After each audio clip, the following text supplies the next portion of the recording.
Primera de Tesalonicenses capítulo 3, vamos a leer del 1 al 13 y dice así, vamos a leerlo antifonalmente. Dice, por lo cual, no pudiendo soportarlo más, acordamos quedarnos solos en Atenas.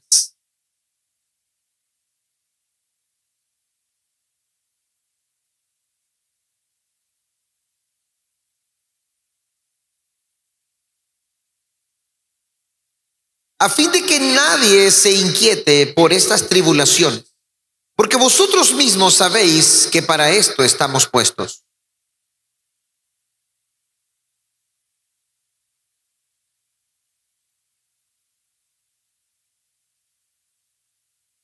Por lo cual también yo, no pudiendo soportar más, envié para informarme de vuestra fe, no sea que os hubiese tentado el tentador y que nuestro trabajo resultase en vano.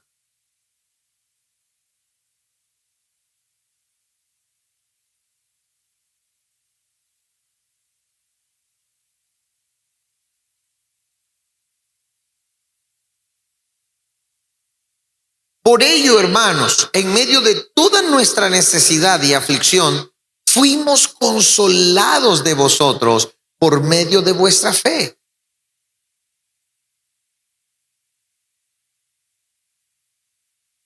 Por lo cual, ¿qué acción de gracias podremos dar a Dios por vosotros? Por todo el gozo con que nos gozamos a causa de vosotros delante de nuestro Dios.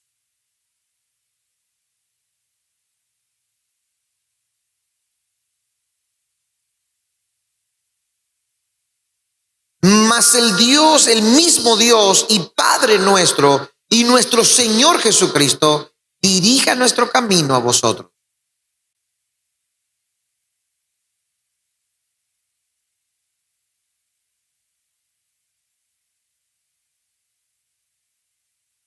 Todos, para que sean afirmados vuestros corazones irreprensibles en santidad delante de Dios nuestro Padre, en la venida de nuestro Señor Jesucristo con todos sus santos.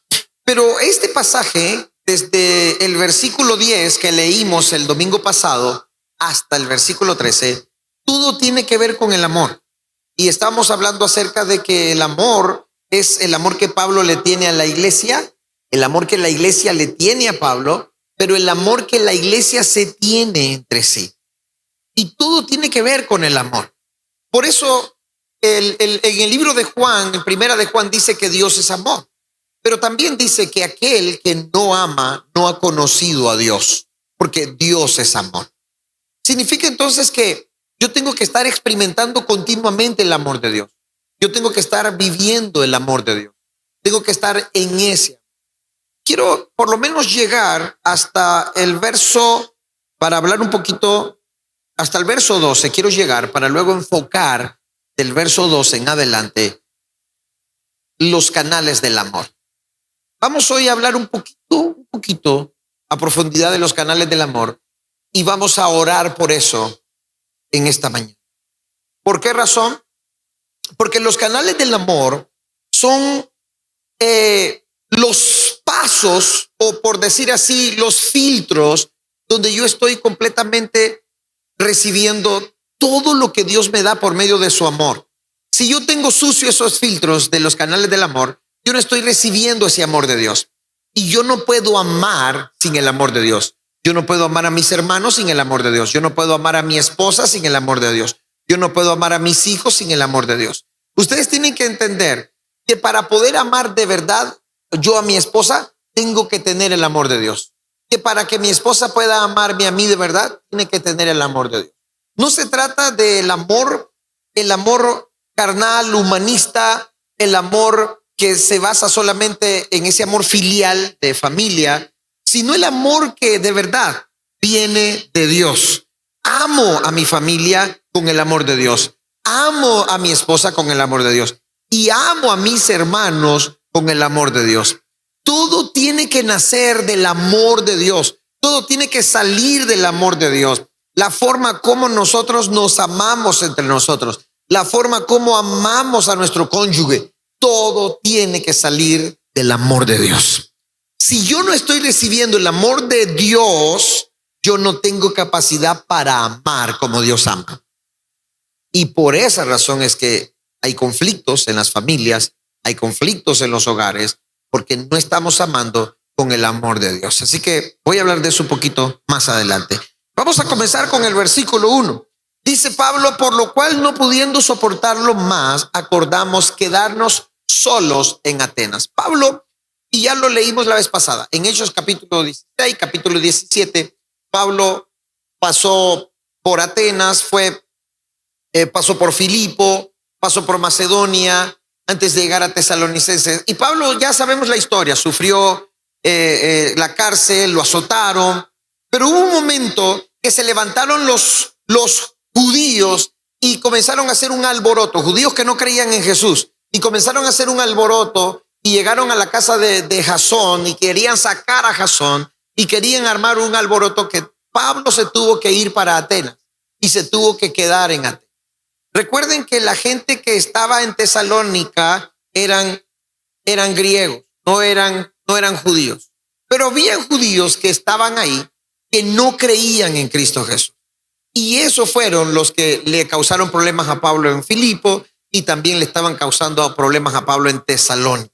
Y por eso en el pasaje que leíamos anteriormente, Pablo le dice a la iglesia de tesalonicenses que ellos habían sufrido como sufrió la iglesia en Jerusalén por su propio pueblo.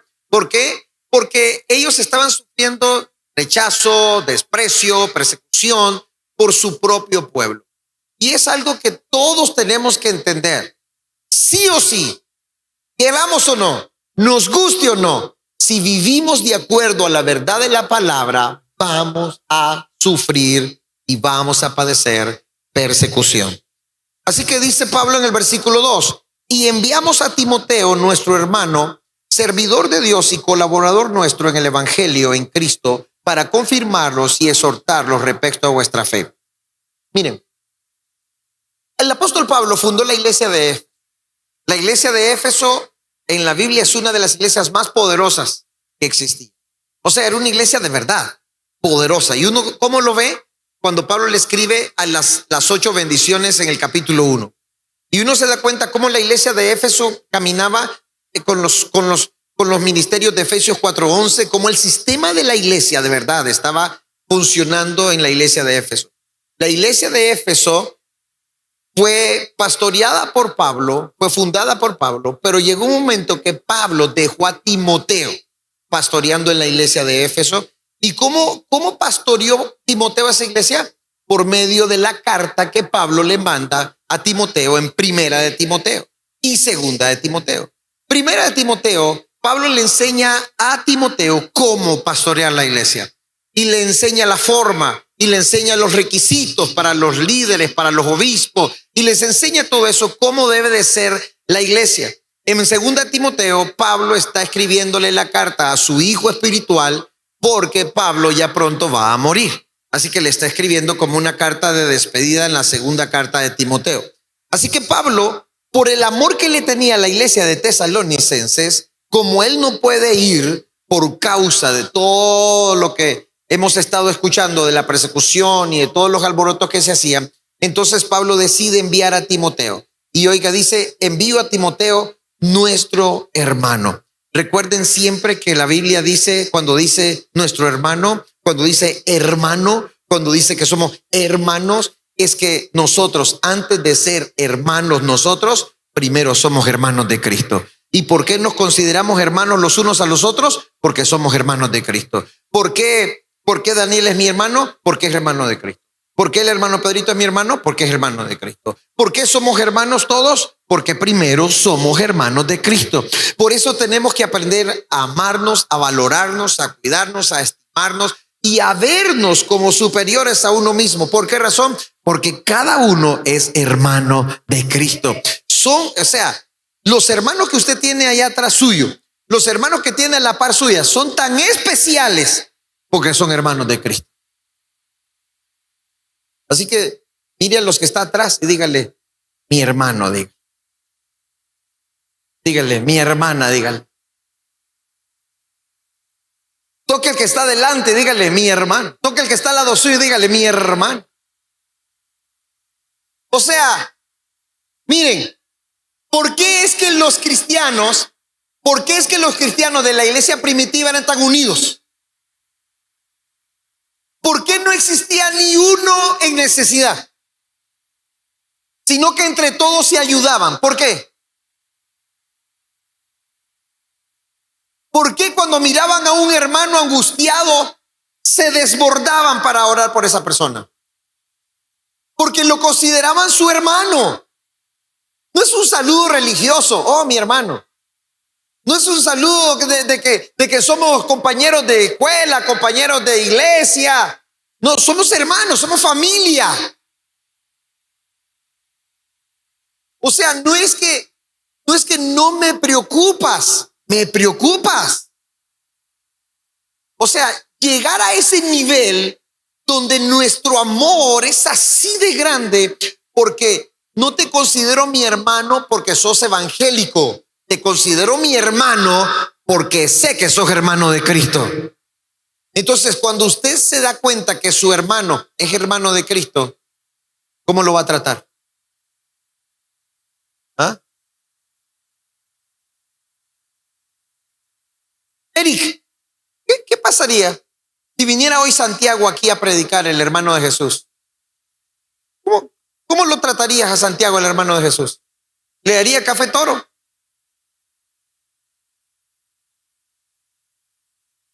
¿Le traería el mejor café? Bueno, yo no sé si a alguien le gusta el café toro, pero el café toro a mí no me gusta. ¿Le traemos el mejor café? ¿Le darías cualquier corte viejo o le darías un corte especial? Porque si el hermano de Jesús, estoy hablando de Jesús nuestro Señor, viniera hoy a predicar, hoy nos va a predicar el hermano de Cristo Jesús, Santiago, ¿acaso no nos sentiríamos halagados nosotros de que venga el hermano de Cristo? ¿Ah? ¿No nos sentiríamos honrados de que aquí está el hermano de Cristo predicando? ¿Sí o no? ¿Nos sentimos honrados, sí o no? Bueno, aquí está el hermano de Cristo predicando. Tráiganme los cortes, tráiganme los cafés que le iban a traer a Santiago. Oigan, ese hermano que tienes a tu lado es como Santiago. Mire que está al lado suyo. Santiago, dígale. Dígale, eres como Santiago. Esa que tienes a tu lado es la Santiaga.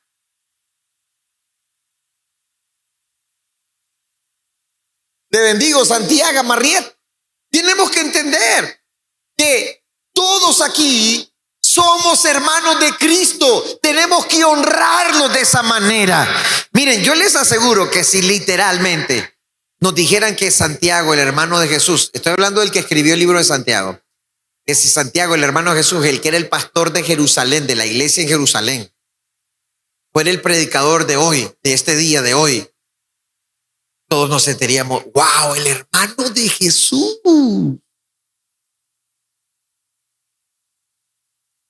Yo les aseguro que si yo les digo, tráiganle un regalito al hermano de Jesús, todo el mundo traer un regalito para el hermano de Jesús. ¿Sí o no? A ver, ¿sí o no? Lo hacemos.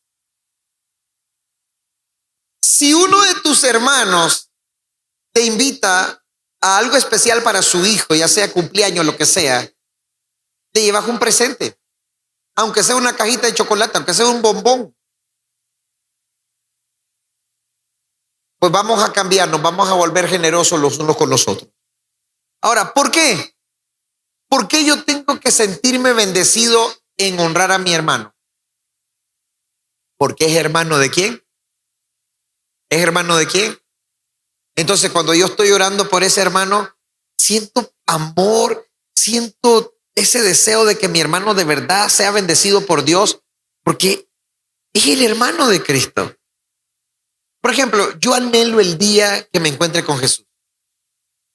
Yo anhelo el día que le vea las manos y vea porque el Señor va a tener los orificios. Y ver el orificio y decir, wow. Yo anhelo ese día de poder abrazar a Jesús, sentirlo así físicamente y besarlo. Yo anhelo ese día.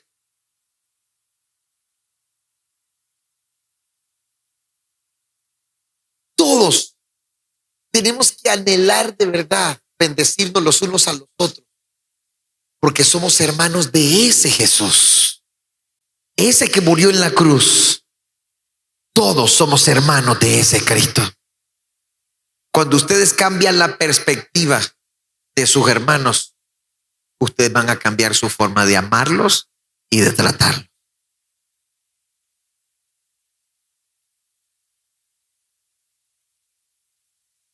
¿Debe ese hermano de anteojo que está atrás de usted?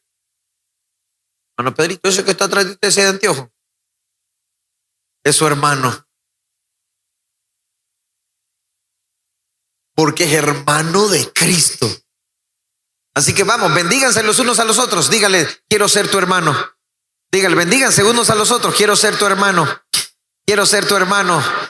Quiero ser tu hermano. Dígale, quiero ser un hermano para ti. Vamos, díganselo, quiero ser un hermano para ti.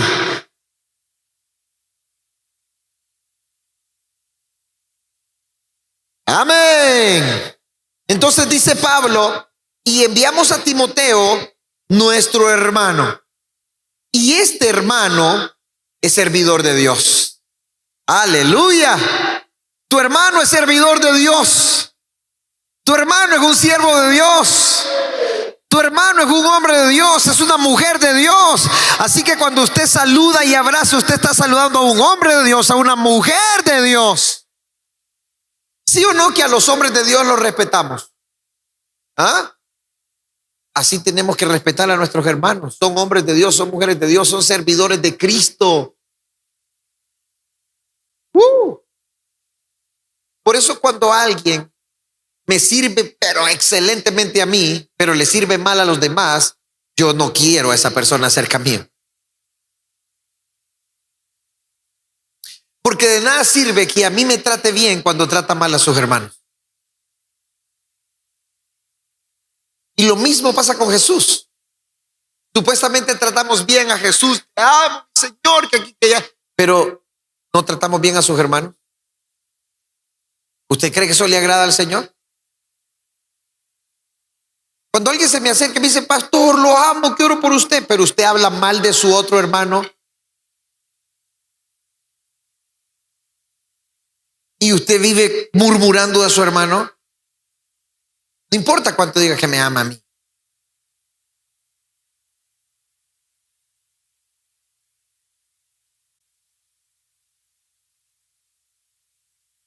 Porque es fácil decir que me ama a mí porque soy su pastor. Es fácil decir que ama a Jesús porque es el Señor. Pero ¿y tu hermano? El que también es servidor de Cristo. El que es hermano de Cristo. ¿Por qué habla mal de él? ¿Por qué murmuras contra él? ¿Por qué lo criticas? ¿Por qué lo odias? ¿Por qué estás juzgando sus errores y sus debilidades?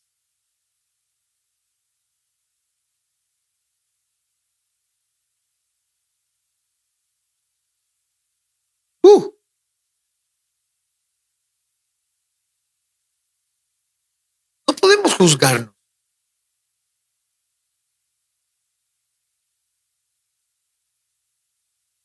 Porque el que es fuerte en una área es débil en otra. Y por eso nos fortalecemos los unos a los otros de una o de otra manera. Y por eso dice la Biblia que el más fuerte soporte al que es más débil. Pero no podemos estar juzgándonos, señalándonos, murmurando, diciendo, yo amo a Jesús, te amo, Señor, te amo. Cuando abre los ojos y mira a aquel que le cae mal, ay, te ese desgraciado, te amo.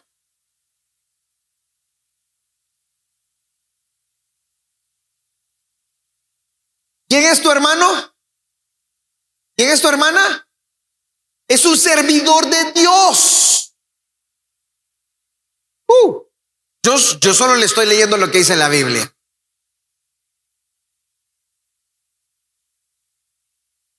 Y no me va a decir, el pastor tenía programado este mensaje. No. Usted sabe cuánto me ha costado llegar hasta el capítulo 3. Pero lo que les quiero decir es que solo estamos leyendo la Biblia. Así que este pasaje de Tesalonicenses lo he querido terminar. ¿Cuántos meses tengo ya? ¿Cuántos domingos tengo ya estar hablando de Tesalonicenses? ¿Ah? Yo creo que desde que vine comencé a hablar de Tesalonicenses. Creo que el primer domingo que prediqué de Pedros, y el siguiente domingo comencé a hablar de Tesalonicenses. O sea, ya tenemos más de un mes de estar hablando de Tesalonicenses y apenas vamos por el capítulo 3. Lo que le quiero decir es que agarren este mensaje que Dios les está dando. Sí. Y enviamos a Timoteo, nuestro hermano, servidor de Dios y colaborador nuestro. O sea, lo que Pablo está diciendo es, primero, tienen que valorar a su hermano porque es hermano de Cristo. Segundo, porque es un servidor de Dios. Tercero, porque es colaborador mío. O sea, Pablo está diciendo, Timoteo, mi colaborador. Timoteo, el que me está ayudando, el que me está apoyando, el que me está colaborando. Timoteo, el que está conmigo. Digo otras palabras, nosotros tenemos que aprender a valorarnos los unos a los otros por lo que Dios nos mandó a hacer y nos asignó a hacer. Si todos ustedes están contribuyendo a lo que Dios me mandó a hacer a mí como pastor en esta iglesia, en esta ciudad y en esta nación, todos ustedes son colaboradores míos. ¿Y por qué van a tratar mal a un colaborador? ¿Entienden lo que Pablo está diciendo? Les mandé a Timoteo, nuestro hermano, servidor de Dios y colaborador nuestro. Colaborador nuestro en el evangelio de Cristo. ¿Qué significa en el evangelio de Cristo? Que todo tiene que ser basado en el evangelio de Cristo. Todo tiene que ser por el evangelio. No se trata de nosotros, no se trata de nuestra fama, no se trata de nuestro poder, no se trata de lo que queremos, no se trata de lo que anhelamos. Todo tiene que ver con el evangelio. Por ejemplo, todo lo que yo hago, todo, absolutamente todo, todos mis movimientos tienen que ver con el evangelio. Es más, mis hijos están estudiando ahorita y no están estudiando para que ellos tengan conocimiento. Ellos se están preparando por el evangelio. Ellos están estando en una administración en Corea. El pastor comenzó a orar por mi familia y uno por uno y orando por todos. Pero cuando oró por ellos, una de las palabras que el pastor le dijo fue: ustedes tienen que ir, mejorar su inglés, porque ustedes van a regresar y Dios va a tener que va a usarlos en eso. Entonces, ¿qué hicimos nosotros? Ellos están estudiando para mejorar su inglés y están en un intensivo desde las 8 de la mañana hasta las 4 de la tarde, de lunes a viernes, estudiando inglés todos los días. ¿Por qué? Por ellos, por nosotros, por un título, por un nombre, no, por el evangelio. Ellos se van a regresar a Corea a terminar su entrenamiento. Ellos van a, qué sé yo, qué va a hacer el Señor después. Pero una de las orientaciones fue que mejoraran su inglés. Entonces, ahorita ellos se están preparando. ¿Para qué? Para el evangelio. Todo lo que hacemos es por el evangelio. Yo me estoy moviendo para allá, me estoy moviendo para acá, estoy yendo aquí, estoy yendo allá. Por mí, por el evangelio. Mi cuerpo quiere dormir, mi cuerpo quiere descansar, mi cuerpo quiere estar relajado, mi cuerpo quiere estar quieto, mi cuerpo quiere estar tranquilo. Pero no, todo lo estamos haciendo por el evangelio. Todo tenemos que entender que nada tiene que ver por nosotros, nada es para nosotros, nada es para nuestro nombre, para nuestra fama. No, todo tiene que ver por el evangelio. Lo que hacemos, el trabajo que hacemos, lo que damos, lo que estamos haciendo, todo tiene que estar enfocado en el evangelio de Cristo. Trabajamos por el evangelio de Cristo, predicamos por el evangelio de Cristo, oramos por el evangelio de Cristo. Todo lo que hacemos, nuestra vida, todo gira alrededor del evangelio. Nos estamos desgastando físicamente, espiritualmente, emocionalmente, económicamente. Todos nos estamos desgastando. ¿Por qué? Porque tenemos que estar de aquí para allá y haciendo esto y haciendo lo otro. Y todo es desgaste físico, económico, espiritual y todo ministrando y haciendo esto. Es un desgaste. ¿Pero por qué lo hacemos? ¿Por nosotros? ¿Para tener un nombre? ¿Para tener un lugar? ¿Para ganar fama? ¿Para ganar dinero? No, es por el evangelio de Cristo. Todo tiene que ver por el evangelio de Cristo. No importa si me siento cansado, no importa si me siento rendido, no importa si duermo menos, no importa si no duermo mucho, no importa. Todo tiene que ver por el evangelio de Cristo. Y ustedes tienen que entender que todo lo que hagamos en esta iglesia, todo lo que ustedes inviertan en esta iglesia, tiene que ver con el evangelio de Cristo. Todos nuestros movimientos tienen que ver por el evangelio de Cristo. Todo lo que hacemos tiene que ver con el evangelio de Cristo. Todo tiene que ver con el evangelio de Jesús. Absolutamente todo. Incluso cuando como por el evangelio. Todo tiene que ver con el evangelio. Yo hago ejercicio todos los días. ¿Y por qué hago ejercicio? Por el evangelio. Porque necesito estar saludable, necesito estar sano, necesito estar fuerte por el evangelio. Si yo quiero pasar predicando aquí 2 horas, 3 horas, necesito estar bien físicamente. Si no, no voy a rendir. Así que voy al gimnasio todos los días y hago ejercicio todos los días. Y estoy tratando de ponerme en forma todos los días. Y estoy tratando de cuidarme aún en lo que como. ¿Por qué? Por el evangelio. No es por mí, no es porque quiero tener una figura, no es porque quiero, es por el evangelio. Usted ven a mi esposa, qué linda que se mira y todo como está, por el evangelio. No es para que, claro, es por mí también, pero es por el evangelio. Ella se cuida mucho. Ella después del ayuno bajó a 128 libras y ahorita está pesando como 133. Ella se ha mantenido y se ha cuidado. Y yo le digo a ella, lo que no te quiero es que estés muy flaquita, ¿oíste? Pero ella lo hace por el evangelio. O sea, lo que quiero decirles es que si no estamos pensando que lo que hacemos es por el evangelio de Cristo, entonces es vano lo que estamos haciendo.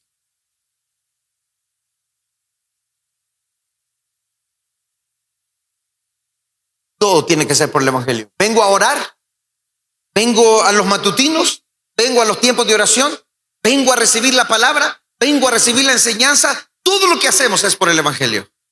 No importa dónde estemos trabajando, lo que estemos haciendo, todo tiene que estar enfocado en el evangelio de Cristo Jesús.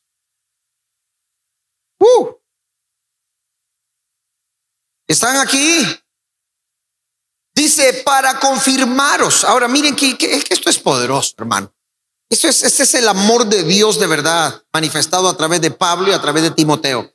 Y enviaros a Timoteo, nuestro hermano, servidor de Dios, colaborador nuestro en el evangelio de Cristo, para confirmaros y exhortaros respecto a vuestra fe. En otras palabras, Pablo estaba enviando a Timoteo para confirmar y para animar a los hermanos en la fe. ¿Qué quiere decir? Que Pablo los enviaba a Timoteo para que confirmara a los hermanos en la fe, pero también para que los animara en la fe. La palabra exhortar es animar, es levantar. Lo que Pablo está diciendo, les envío a Timoteo para que les levante la fe, para que les animen la fe, para que mantengan la fe, para que mantengan su mirada en Él, para que ustedes mantengan su conexión en Él, para que ustedes de verdad se mantengan firmes en Él. ¿Por qué? Porque Pablo sabía la persecución y las cosas que venían para todos aquellos que de verdad querían amar a Dios. Si nosotros no queremos sufrir persecución, entonces vivamos un evangelio tranquilo. Vivamos un evangelio sin compromiso. Pero ¿a cuántos de ustedes, aún en sus propias casas, les dicen, ¿por qué no te llevas la cama para la iglesia? Porque no entienden nuestro deseo de estar en la casa de Dios. No lo entienden. Pero queremos estar aquí orando, buscando al Señor para que nuestra fe esté afirmada. Pablo entonces dice, le voy a enviar a Timoteo para que les levante la fe, para que mantengan su fe. Ese es el amor de Pablo para la iglesia tesalonicense. Versículo 2. A fin de que nadie se inquiete por estas tribulaciones. ¿Por qué necesitamos confirmar la fe? ¿Por qué necesitamos que la fe sea confirmada? A fin de que nadie se inquiete por estas tribulaciones, porque vosotros mismos sabéis que ¿para qué? Que para esto estamos puestos. Usted no puede orar que no vengan las tribulaciones. Acostúmbrese a ellas. Pastor, no sé qué hacer. Me quieren correr del trabajo. Me quieren correr de la casa. Aguante. Y si me corren, hágase el cascarudo. ¿Qué dice Pablo? Necesitamos confirmar la fe para que nadie se inquiete por estas tribulaciones. Ustedes ya tienen que estar, ¿cómo se dice la palabra? Preavisados de que van a venir tribulaciones. Y las tribulaciones más difíciles no son las que vienen de afuera. Las tribulaciones más difíciles son las que vivimos adentro. En la familia, matrimonio, la relación entre padre e hijo, en la relación entre esposo y esposa, entre la relación de hijos y padres, entre la relación entre hermanos. Las tribulaciones vienen muchas veces en las finanzas, las tribulaciones muchas veces vienen en las enfermedades, vienen de muchas formas. Pero ustedes tienen que estar completamente claros de eso. Sí o sí, todos aquellos que quieren vivir el evangelio de Cristo Jesús van a sufrir persecuciones. Miren lo que dice el verso 4. Porque también estando con vosotros, os predecíamos que íbamos a pasar, ¿qué? Como ha acontecido y sabéis. No se asusten, por favor, por las tribulaciones. No se asusten si en tu casa no entienden la fe que querés tener. No se asusten. Es más, entre ustedes mismos pueden llegar a no comprenderse, porque de repente uno entiende mejor las cosas y otro no tanto. Y puede haber ese conflicto, pero por favor, escuchen este mensaje. Recuerden lo que les estoy diciendo. La persecución o el padecimiento viene sí o sí cuando queremos alinearnos a la verdad de Dios. Cuando un hombre quiere vivir una vida recta, pura. Cuando una mujer quiere vivir una vida recta, pura, sí o sí va a tener padecimiento. Si un hombre es inmoral y hace prácticas inmorales en su matrimonio, ¿qué sucede cuando la mujer quiere mantener la pureza de su matrimonio y comienza a frenar a su esposo inmoral? ¿Ah? ¿Va a sufrir o no va a sufrir esa mujer? ¿Y tiene que aceptarle la inmoralidad a su esposo solo porque es la esposa? Cuando una mujer decide vivir una vida recta, va a sufrir. O viceversa, cuando un hombre decide vivir una vida recta, va a sufrir. El problema es que como no quiero padecer en mi matrimonio, no quiero padecer en mi casa, entonces me vuelvo tolerante de todas las cosas. Y eso no es así. Tengo que ser firme y mantenerme en oración.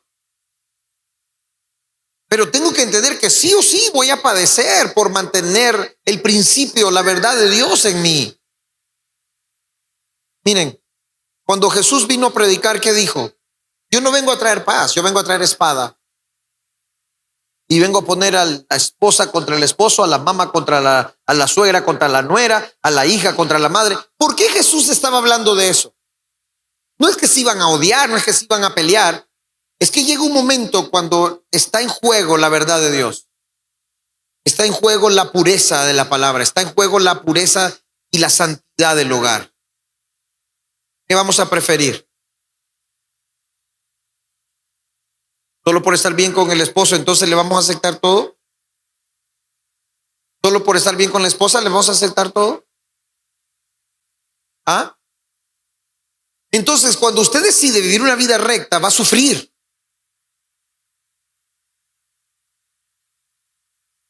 Y hagámoslo un poquito más amplio. Si queremos vivir una vida recta y el mundo corrupto quiere ensuciarnos, ¿vamos a ceder solo por sobrevivir? Si comenzamos a ser perseguidos por la verdad de Dios, ¿nos vamos a callar? ¿Vamos a dejar de enseñar la verdad de Dios? ¿Solo por estar bien? ¿Solo por sobrevivir? ¿Por qué el día que el anticristo venga muchos se van a marcar? Por sobrevivir. Quiero que entiendan esto, por favor. Todo lo que hacemos aquí es una escuela, es una práctica, es un ensayo. No es que usted me dice, no, cuando ese día llega, yo sé que es lo que voy a hacer. No. Si usted no practica ahora, Cuando ese día llegue, usted no va a saber que lo que hizo fue venderle su alma al diablo. Porque toda persona que se deje marcar está completamente destinada a la perdición eterna. Y entonces algunos de ustedes, basados en su propia fuerza y conocimiento, dicen, no, cuando ese día llegue yo sé que no me voy a dejar marcar, yo sé. Pero si ahorita con las cosas triviales de la vida nos cuesta y estamos tratando de sobrevivir, y aún así no somos rectos, no mantenemos la rectitud, no mantenemos la pureza delante de Dios y delante de los hombres, cuando ese día llegue, por querer sobrevivir, le vamos a vender nuestra alma al diablo. Y va a ser demasiado tarde cuando nos queramos arrepentir. Oigan lo que les estoy diciendo. Porque cuando ese día llegue, mis palabras se le van a venir a su memoria. No necesitan llegar a eso. Si ahora comienzan a ser firmes. Por eso es un ensayo. No, yo voy a orar, aprender a orar de verdad. Más adelante. Yo sé que voy a poder. Si no comenzamos ahora con cosas pequeñas y oramos con cosas pequeñas y vamos 1 minuto, 5 minutos, 10 minutos y vamos así subiendo, jamás vamos a tener el ejercicio de la oración. Mis amados, todo esto es un ensayo. Todo lo que hacemos es un ensayo. Estamos practicando, nos estamos entrenando, nos estamos preparando. No es que las cosas las vamos a hacer de romplón.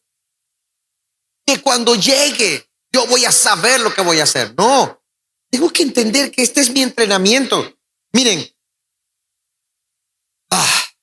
si me cuesta ser firme solo para agradar a los hombres, ¿cómo va a ser cuando de verdad esté sufriendo una persecución tan terrible como la que viene?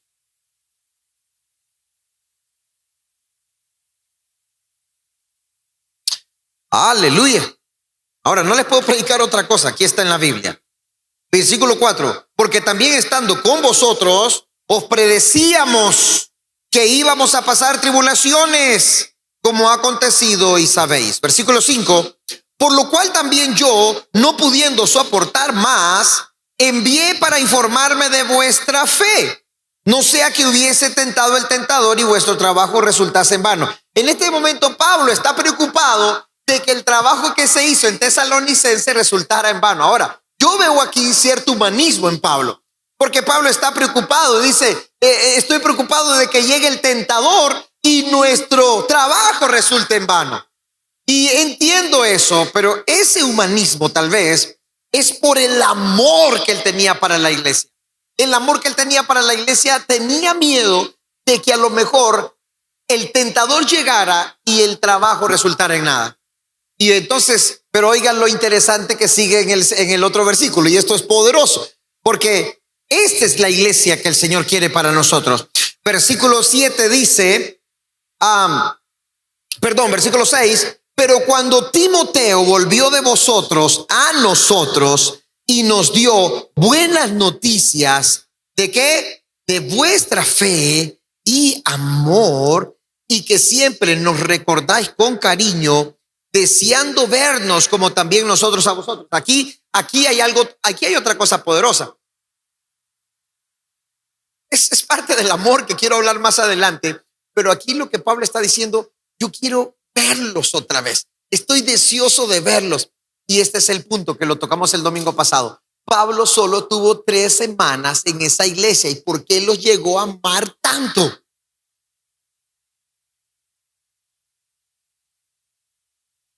Solo 3 semanas estuvo. ¿Y por qué dice que los amó tanto que quería volverlos a ver? Que los recordaba con cariño. Pablo estaba deseando que la iglesia de Tesalonicenses lo recordara a él también con cariño. Porque Pablo los amaba entrañablemente. Por eso les envió a Timoteo. Por eso tenía preocupación. Los amaba. Y solo estuvo con ellos 3 semanas. Pero es que no importa el tiempo.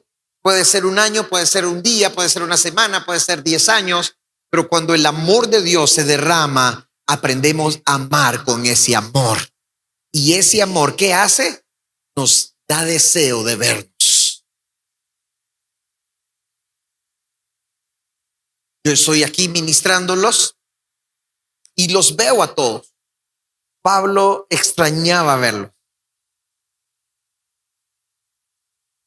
Ahora, atención, pero este no es un amor humanista. Tiene que estar basado en el amor de Dios.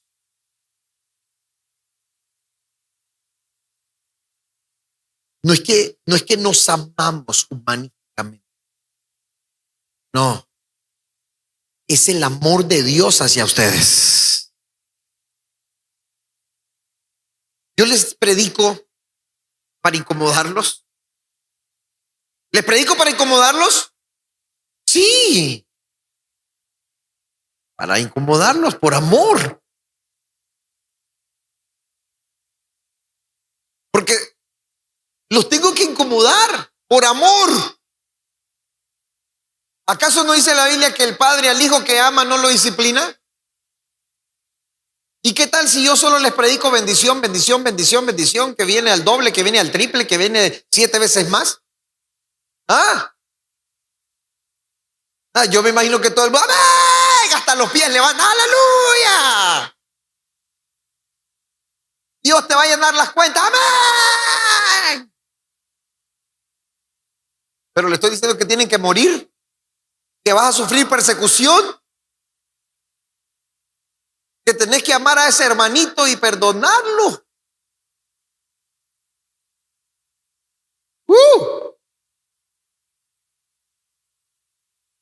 Quiero que se volteen a ver entre todos. Mírense entre todos, mírense entre todos. Dígale, hermano, me hace falta cuando no te veo, dígale. Todo tiene que estar basado en el amor. Por eso Pablo dice, yo quiero verlos, pero porque el amor de Dios era tan grande en él para con la gente. Versículo 7. Y mire aquí qué poderoso esto. Por ello, hermanos, en medio de toda nuestra necesidad y aflicción, mire lo que dice Pablo. ¿Qué dice Pablo? ¿Fuimos qué? Fuimos consolados de vosotros por medio de vuestra. En otras palabras, Pablo, el apóstol, el líder, sentía tiempos de aflicción. Ahora, cuando estudiamos la vida de Pablo, Pablo fue uno de los hombres que más sufrió. Y ustedes leen la historia de Pablo, dice que azotado como 3 veces, apedreado varias veces, en naufragio, encarcelado muchas veces. Pablo estuvo como 3, 4 veces en la cárcel. Todo lo que Pablo sufrió. O sea, la vida de Pablo no fue fácil. Y aquí Pablo dice, en medio de nuestra aflicción, ¿qué nos consoló? ¿Qué nos dio consuelo? ¿Qué nos dio alegría? La fe de ustedes y la firmeza de ustedes. En otras palabras, la alegría para uno como pastor, ¿cuál es? No es que ustedes digan, mire, estoy bendecido, prosperado y en victoria. La alegría para uno es que ustedes están firmes en la fe, que ustedes están firmes esperando la venida de Cristo. Y eso nos llena de alegría, nos llena de gozo, porque no hay algo más triste para nosotros como los pastores que ustedes se hayan apartado del Señor. Si hay algo que de verdad puede dolernos y hacernos llorar, es que ustedes se aparten del Señor. ¿Por qué? Porque eso es lo más terrible que le puede pasar a alguno de ustedes. Por eso Pablo estaba preocupado, dijo, no vaya a ser que venga el tentador y los aparte de la fe. Pero cuando viene Timoteo con la buena noticia y le dice, Timoteo, la obra de fe de los hermanos sigue siendo poderosa, la obra de amor sigue siendo poderosa y su esperanza en la constancia de la venida de Cristo sigue siendo poderosa. Cuando Pablo escucha esas noticias, el consolado fue él. O sea, a Pablo le consoló que la iglesia estuviera firme. A Pablo le consoló que la iglesia se mantuviera fuerte. Yo me recuerdo el año pasado cuando nos fuimos, yo les dije a ustedes, si cuando regresamos ustedes están aquí, eso va a ser una buena señal de que ustedes se van a parar victoriosamente delante del Señor. Y 1 año, 2 meses después regresamos Y ustedes siguen aquí. Esa es una esperanza de que se van a parar victoriosamente delante del Señor. Esa es una esperanza gloriosa. Nosotros nos sentimos de verdad fortalecidos. Nos sentimos consolados por eso. Y eso que nosotros experimentamos de saber de que ustedes están aquí y que estaban aquí y que nos estaban esperando, nos da a nosotros, ¿no se imagina usted el ánimo que nos da a nosotros? La fuerza que nos da a nosotros, el consuelo que nos da a nosotros. Y yo por eso pienso en Pablo. Pablo pensando en la iglesia tesalonicense, en el amor por la iglesia. Pablo preocupado por la iglesia, pero cuando escucha buenas noticias de que la iglesia está firme y que su fe está firme, dice Pablo, me sentí consolado y aún mi fe se fortaleció. Por eso nosotros también al verlos a ustedes, nuestra fe se fortaleció. El Señor nos dio consuelo también al verlos que todavía siguen aquí. Así que quiero que salude a unos 13, dígale, todavía seguimos aquí, dígale, todavía seguimos aquí, aleluya. Dígale, aquí sigo. Mire al vecino, dígale, aquí sigo. Ahora, si no quiere seguir y se quiere ir para otro lado, se puede ir. No hay problema. Oigan, aquí seguimos. Tenemos que entender que, miren, esto nos hace familia. La familia se puede enojar, la familia se puede pelear, pero siempre regresa. Porque eso jamás lo vamos a cambiar. Somos familia. ¿Sí o no? ¿Ah?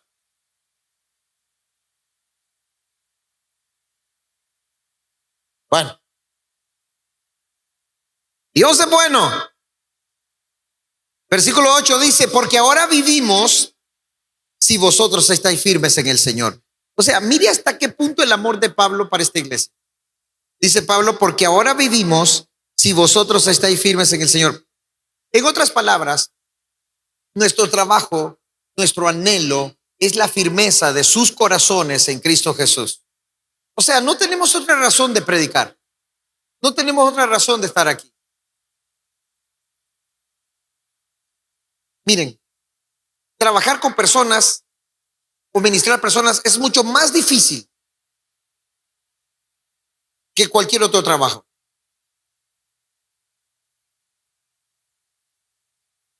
No por ofenderlos, pero cuando una persona cuida ganados, a las vacas las llaman por su nombre. Estrella, estrella, y viene la estrella. Cachito, y viene la cachito. Es más, las vacas, ellas solitas llegan para ser ordeñadas. Es fácil. Pero nosotros los seres humanos somos más difíciles. Y yo les menciono el nombre de esas vacas porque yo me acuerdo de las vacas que tenía mi abuelita. Una se llamaba la Cachito. La Cachito era la vaca preferida de mi abuelita. Era la más lechera. Y a mí me tocaba a veces ir a traer esas vacas. O jalar a los terneros o llevar a los terneros. Porque a mí me encantaba irme a la finca para las vacaciones. Así que me iba a meter 1 mes, 2 meses. Y como me montaba a andar en caballo, yo me montaba en caballo y me iba a los potreros. Y yo me acuerdo de la Cachito. Me acuerdo de la estrella. Y me acuerdo de la roncona. La roncona era una vaca brahman, brava la bandida. No le gustaban los niños. Y era brava. Y yo solo me acuerdo cuando llamamos a la roncona. Y por brava que fuera la roncona, llegaba la roncona. Pero nosotros somos difíciles. Pero cuando vemos que de verdad estamos firmes, eso nos da fortaleza. Y aunque es difícil trabajar con personas, porque el carácter de Francisco es totalmente diferente al de Alex. Yo veo a Francisco, y si yo no conozco a Francisco, cualquiera puede decir, Francisco vive bravo.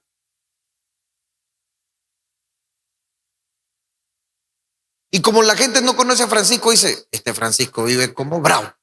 ¿Qué le hará la Melvita? Pero cuando conoces a Francisco, te das cuenta que no es que es bravo, es que tiene la cara. Él es dócil. ¿Ah? Cuando lo agarra la belvita ahí sí, se pone más dócil. Pero comenzamos nosotros a juzgar a la gente por su cara, por la forma en que se comportan, por el carácter, porque no todos somos iguales. Todos reaccionamos de diferentes formas a las cosas. Entonces, imagínense que yo me ponga a pensar en cada carácter de ustedes y en cada forma en que ustedes son. ¿No creen que ya estaría con un derrame? ¿Ah? Un ojo viendo por otro lado. Aleluya, hermano, aleluya, aleluya, aleluya.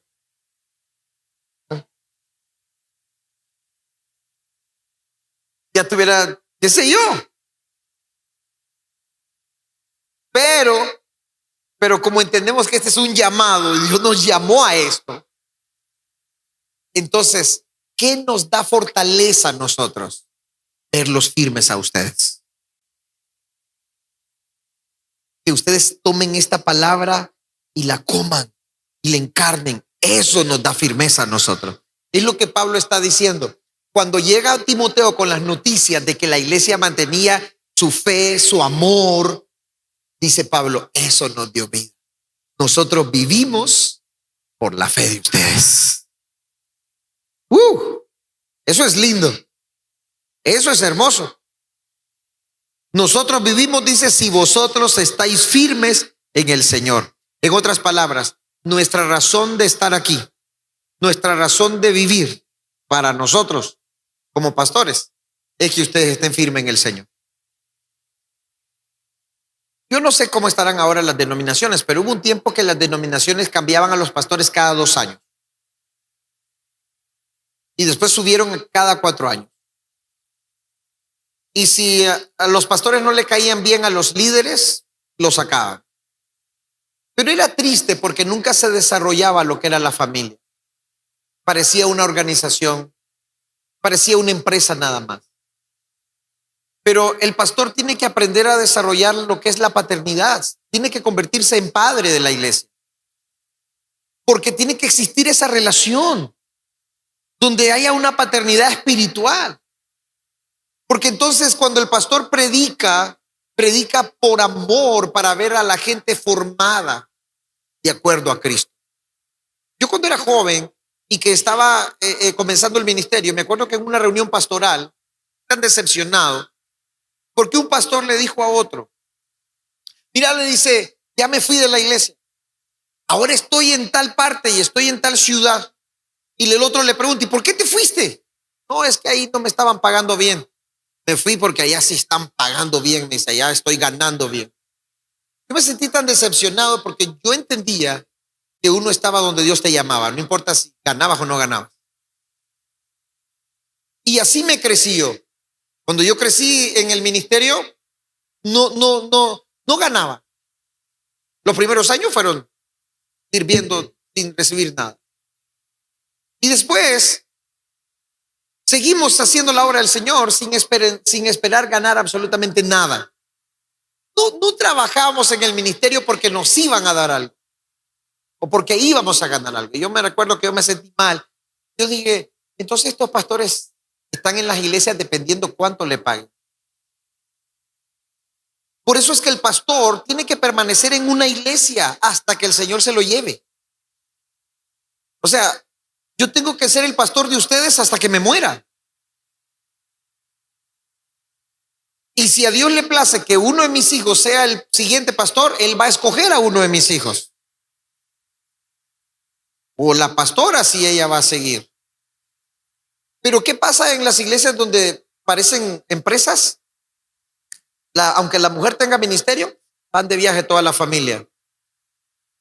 Le pasó a mi suegra. ¿Por qué no quedó mi suegra como pastora? Porque ella no tenía un credencial de pastora. Pero mi suegra era predicadora desde antes que se casara con mi suegro. ¿Y por qué yo lo sé? Porque cuando eso sucedió me reunieron. A mí me reunió el Ejecutivo Nacional de las Asambleas de Dios. Y yo me acuerdo que yo me senté con ellos y me dijeron, ¿te vas a ir como se fue tu suegra? ¿Qué pensás lo que pasó con tu suegra? Y yo les dije a ellos en su cara, yo les dije, no estoy de acuerdo con lo que hicieron con mi suegra. Porque ustedes saben que mi suegra predicaba desde antes que se casara conmigo. ¿Y por qué no la dejaron a ella como pastor? Y me dijeron, porque no tiene credencial de pastora. Yo les dije, y cuando a mí me pusieron de pastor, yo no tenía credencial. Porque yo no tenía credencial. Y yo no estoy de acuerdo con eso. Y mi suegra no la quisieron dejar de pastora. Entonces, imaginen si yo me muero y fuéramos una organización, como mi esposa no tiene credencial de pastora, va de viaje la pastora con los hijos. Vamos a poner a Víctor López de pastor.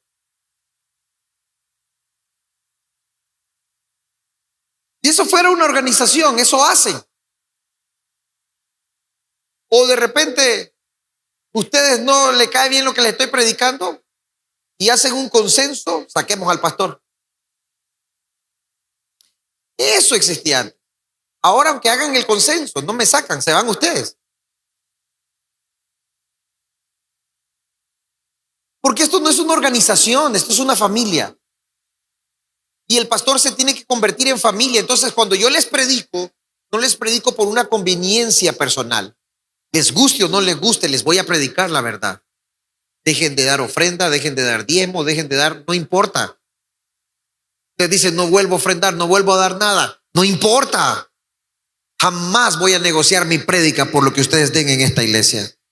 Jamás, nunca. Jamás voy a vender yo el evangelio. Pero entonces los pastores tenían que predicar y tenían que ver si la iglesia los mantenía o no. Y eso es lo que se vivía. Pero cuando vemos la iglesia primitiva, era una relación de padres a hijos espirituales. Era una relación. Entonces, cuando mi mensaje se suelta para ustedes, no es un mensaje para herirlos, para dañarlos, es para formarlos. Porque son como padre a hijos, les estoy hablando. Para que Cristo sea formado en ustedes. No es porque quiero que ustedes se vuelvan religiosos, sino porque ustedes se vuelvan como Cristo Jesús. Entonces, en esta relación que hay entre ustedes y yo, ¿qué es lo que a mí me da consuelo? Que ustedes estén firmes en Cristo. ¿Qué me da firmeza y fortaleza? ¿Por qué siento ánimo de ir, venir, predicar y pasar 2 horas aquí parado hablando? ¿Qué me da ánimo? Su firmeza en el Señor. Eso es lo que me da gozo, eso es lo que me da alegría. Y eso que dice Pablo, nosotros vivimos por su firmeza en el Señor. Entonces, nosotros estamos aquí parados delante de ustedes por su firmeza en el Señor. Soportamos 1 año fuera de este lugar por firmeza, por la firmeza de ustedes en el Señor. Jamás es fácil estar fuera de su país. Váyase 1 mes usted a ver si no le dan ganas de regresar ahí nomás. ¿Ah? Pero ¿qué es lo que nos da a nosotros? ¿Por qué vivimos? Por su firmeza en el Señor. Por la firmeza de ustedes en Cristo Jesús. Y eso es lo que Pablo está diciendo a la iglesia de Tesalonicenses. Yo me siento consolado, me siento fuerte, porque ustedes están firmes en Cristo Jesús. Y solamente habían recibido 3 semanas a Pablo. Por eso Pablo se sentía poderoso, se sentía fuerte. ¿Qué es lo que yo estoy creyendo? Que ustedes van a ser completamente transformados. Una iglesia completamente poderosa, llena de la gracia del Señor, llena del Espíritu Santo. Van a caminar en la plenitud de la palabra, en la plenitud del Espíritu, en la plenitud del Señor. Y eso, ¿qué es lo que le da a uno? Fortaleza. Le da firmeza de seguir predicando. Le da firmeza de seguir viviendo una vida correcta delante de Dios. Nos da firmeza para ser un ejemplo para ustedes. Nos da firmeza para mostrarles a Cristo a ustedes. No hablarles de Cristo, mostrarles a Cristo. Y eso es lo que Pablo estaba hablando con Tesalonicenses. Yo creo con todo mi corazón que ustedes van a ser como esa iglesia de Tesalonicenses. Aleluya. Aleluya. Ya están siendo como esa iglesia de Tesalonicenses. No van a ser, ya están haciendo como esa iglesia. Y cuando esta enseñanza termine, muchos de ustedes de verdad van a estar más afirmados en su fe en Cristo Jesús. Aleluya. Que seguimos. Versículo 9 dice, por lo cual, ¿qué acción de gracias podremos dar a Dios por vosotros? Por todo el gozo con con que nos gozamos a causa de vosotros delante de nuestro Dios. Ay, miren, esto es poderoso. Pablo estaba lleno de regocijo. Yo solo me imagino a Pablo cuando vino Timoteo y le dijo: Timoteo, Pablo, esa iglesia está llena de fe. Esa iglesia está sufriendo persecución. Esa iglesia los están persiguiendo su propia nación. Los de su propio pueblo los están persiguiendo, pero no han claudicado. Siguen manteniendo la fe, siguen amándose, siguen en la obra de amor, siguen esperando la venida de Cristo. Esa iglesia está firme, Pablo. Y dice Pablo: ¿cómo le doy gracias a Dios por ustedes? ¿Cómo le doy gracias a Dios de ver ese gozo en ustedes que me llena de gozo a mí? Esto es lindo, de verdad. Por todo el gozo con que nos gozamos a causa de vosotros delante de nuestro Dios. Versículo 10. Orando de noche y de día, con gran insistencia, para que veamos vuestro rostro y completemos lo que falte a vuestra fe. En otras palabras, dice Pablo, ¿cómo damos gracias a Dios por ver esa firmeza en ustedes y ese gozo en ustedes que nos llena de gozo a nosotros? ¿Y cómo hacemos para completar su fe? Entonces Pablo dice: orando de noche y de día, para que podamos verles, para poder completar todo lo que falte a vuestra fe. Ahora, quiero que entiendan algo. Hay lugares a los que Pablo nunca regresó.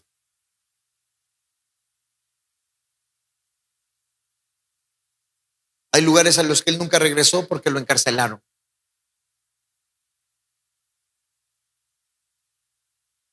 Tesalonicenses fue uno de esos lugares. Él quería verlos,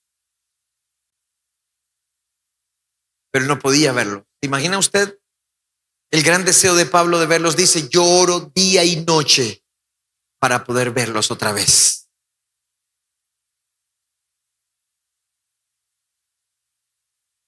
El amor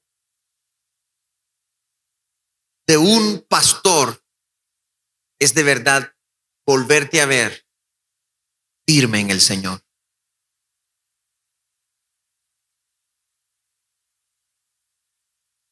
Es más, podés venir y decirme: pastor, lo he perdido todo, no tengo nada, pero estoy firme en el Señor. A mí me va a llenar de tanta alegría eso. Porque lo más poderoso no es lo que puedas conquistar en este mundo, es lo que puedas vivir para la eternidad. Pablo estaba así, esa melancolía tal vez de querer verlos otra vez. ¿Pero por qué quería verlos? Porque los amaba, pero también porque se mantenían firmes. Que ese mismo anhelo nazca en todos. Que ustedes quieran venir a la iglesia porque quieren verse. Que ustedes quieran venir a sus tiempos de oración porque quieren verse. Que vengamos a compartir porque quieren verse. Y cuando no se vean, en vez de juzgarse el uno al otro, lloren unos por los otros. Que en vez de juzgar y decir: qué barbaridad, no vi al hermano, más bien llora por tu hermano y clama por él. Que ese sea el amor. Por eso les dije al principio, el amor que menciona aquí desde el versículo 10 del capítulo 2 hasta el 13 es el amor que Pablo tenía hacia la iglesia, el amor que la iglesia tenía hacia Pablo, pero el amor que había entre los hermanos. En esas tres direcciones estaba ministrando Pablo el amor de Dios. El amor de Pablo hacia la iglesia amaba a Pablo, pero la iglesia se amaba entre ellos. Es fácil que yo les ame porque les amo con el amor de Dios. Es fácil que ustedes me amen porque soy su pastor, pero lo más poderoso es que se amen entre ustedes. Y es ahí donde completamos el gozo del Señor. Es ahí donde completamos el verdadero gozo y el verdadero amor de Dios.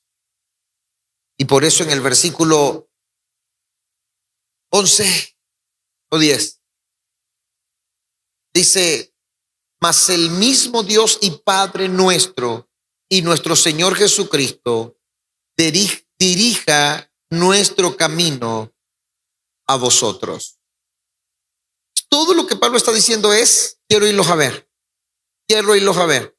Y versículo 12 dice: y el Señor los haga crecer y abundar en amor, unos para con otros y para con todos, como también lo hacemos nosotros para con vosotros.